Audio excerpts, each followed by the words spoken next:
কি এমন ঘটলো পারমিতা যে তোমরা সকলে মিলে রুদ্রর অপরাধটা একেবারে কল্পনা করে ফেললে? তোমার মতলবটা কি পারমিতা?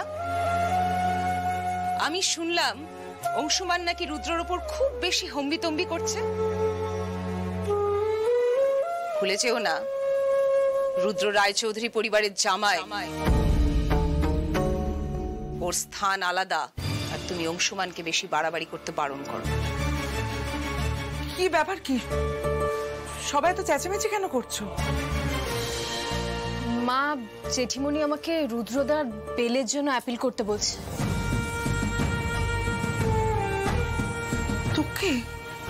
কিন্তু না মা,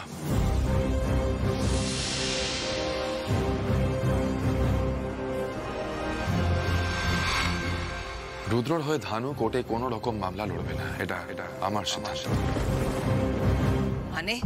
মানেটা খুব সহজ জেঠিমণি।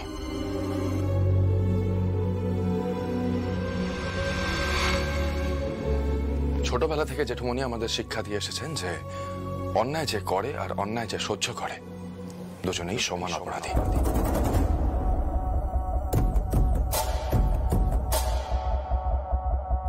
রুদ্র অন্যায় করেছে জেঠিমণি, আর তার প্রমাণ আছে আমাদের কাছে।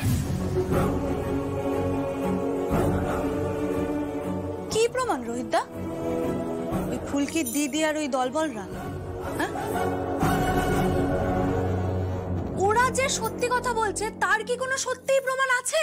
ডায়েরিটা তো আছে রিকি। কিসের ডায়েরি? ওই ডায়েরিটা যে অন্য কেউ লেখেনি তার কি প্রমাণ? হ্যাঁ, আর গোটা ডায়েরিটাতে আমার দাদার নাম কি একবারের জন্য মেনশনড আছে? আচ্ছা, নেই। যদি থাকতো তাহলে তো তুমিই সবার আগে বলতে, তাই না? ওই হেরিটেজ হোমের গোটা ট্রিপটাতে তো তুমি ওই ডায়েরিটাই পড়েছিলে। রিকি দিদি,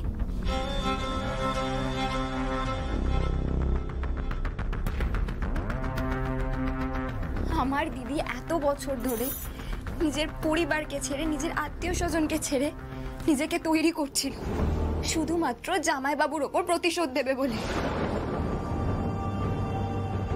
ওরা একটা ব্রত পালন করছিল, এগুলো কেউ এমনি এমনি করে? আর জামাইবাবু কোন পর্যায়ে ওদের অবস্থাটা নিয়ে গিয়েছেন এগুলো তো উড়িয়ে দেওয়া যায় না। এইসব নাটক হবে এখানে? ইচ্ছে করে করেছে তো? অংশুমান সেনগুপ্ত আমাকে অপমান করার জন্য ইচ্ছে করে এই দুটোকে ঢুকিয়েছে এখানে এই সেলে, তাই তো? কি করবো স্যার? কিছু করতে গেলেই তো অংশুমান সেনগুপ্ত ডিজি সাহেবের কানে তুলে দেবে যে আমি আপনাকে স্পেশাল ফেসিলিটি দিচ্ছি। চারিদিকে বিপদ স্যার। ওদিকে পল্লব বাবু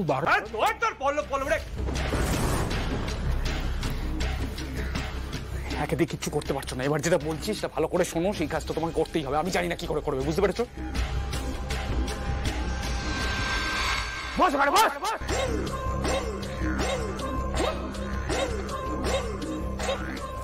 এদিকে এসো।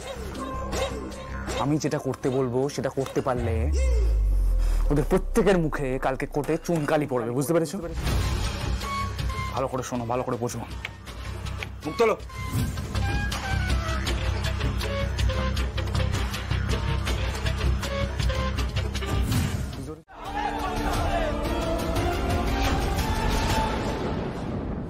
সঠিক বিচার করতে হবে, করতে হবে, করতে হবে। জামিন চাই, জামিন দাও। জামিন চাই, জামিন দাও। সকলে পজিশন নাও, কোনো গন্ডগোল যেন না হয়। চলো বেরো। মানছি না, মানবো না। মানছি না, মানবো না। মানছি না, মানবো না। মানছি না, মানবো না। আমার কথাটা শুনুন। আপনারা এখান থেকে সরে যান, আপনাদের রিকোয়েস্ট করছি, প্লিজ। আপনারা কেউ নিজের হাতে আইন তুলে নেবেন না। আমাদের নেতার শাস্তি আমরা মানছি না, মানবো না। মানছি না, মানবো না।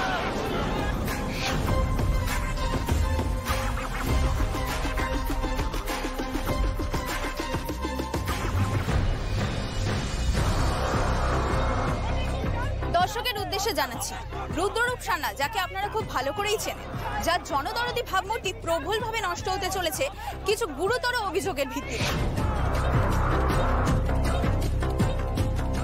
আপনারা দেখছেন রুদ্ররূপ বাবুকে কোর্ট চত্বরে আনা হয়েছে, ওনাকে এখন ভেতরে নিয়ে যাওয়া হবে। এখানে প্রচুর কর্মী সমর্থক জড়ো হয়েছে, তারা সুবিচার চান। সমর্থকেরা রুদ্ররূপ বাবুর ওপর এই অভিযোগ কিছুতেই মানতে চাইছেন না।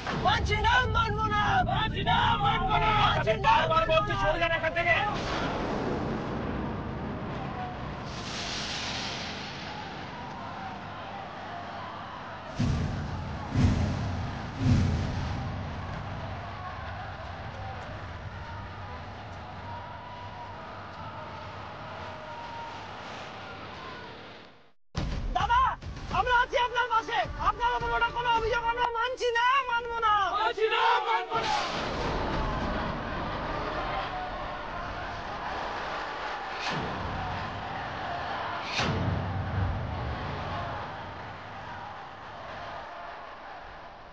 পুলিশের ব্যারিকেড ভেঙে দাও।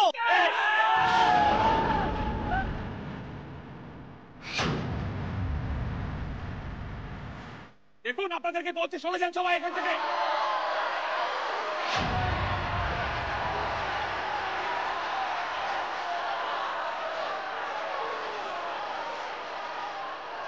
দেখুন আপনারা কেউ আইন নিজের হাতে তুলবেন না, আপনাদেরকে বারবার রিকোয়েস্ট করছি, চলে যান বলছি সবাইকে, চলে যান সবাই।